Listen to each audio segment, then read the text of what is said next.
When we introduced the EPS, you remember there was a lot of hurry and people fought it, so to say.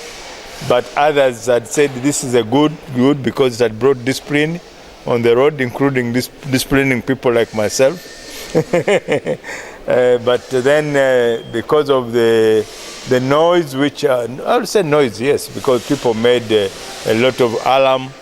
Some of it was misguided, like the 30 kilometers when it was misinterpreted.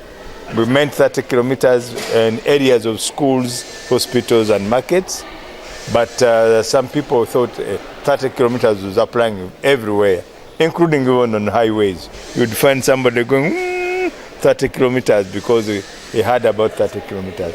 So we have gone back, we have revisited all this, we have engaged the stakeholders, including even boda riders, bus drivers and owners, tax owners and youth through their organizations. We have engaged civil society, and we have now kind of modified the APS and how it will be applied. And when we are still going to cabinet because we have to report to cabinet what are the new features now which we are going to implement. And if cabinet approves, then it will come back to parliament, we'll inform parliament, and then we'll be able to implement. Planning, especially of the road network, especially now in the city of Kampala, is very complicated because development came before the infrastructure. The buildings are already there. So thinking of destroying those buildings to create bicycle lanes and cycle lanes is very difficult. But in the new cities, this is where they should take advantage. In the new cities and in the new neighborhoods, they should be able to plan now their roads better to provide bike lanes and motorcycle lanes because it's possible. It doesn't take a lot of space, by the way. I think you know Acha Road, some of you. Yes. Acha Road has a motorbike lane.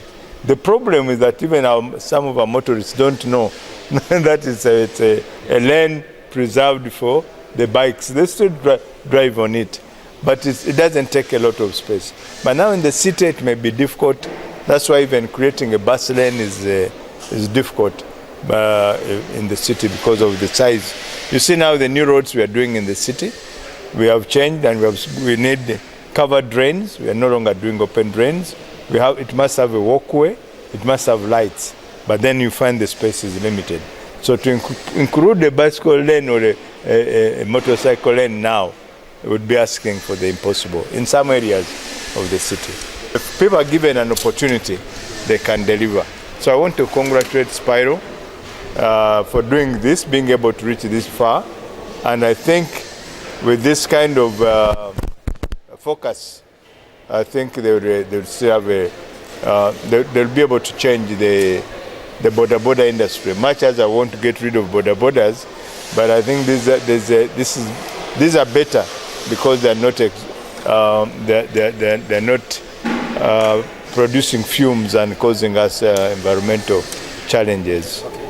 We saw the excitement and confirmation from government that what Spiro promised in the beginning of the engagements with government in 2023 is now a reality, especially with the fact that Spiro Uganda is building an electric motorcycle from the first bolt or the first nut to a bike that is ready to go on the road and is being ridden. As of now, we are talking about more than 20,000 electric motorcycles that are on the road in the hands of Ugandans and that have created jobs for more than directly for 2,000, indirectly for more than 20,000 people. With regard to the incentives that government offered to support Spiro, they were mainly sitting on the side of the supply side chain.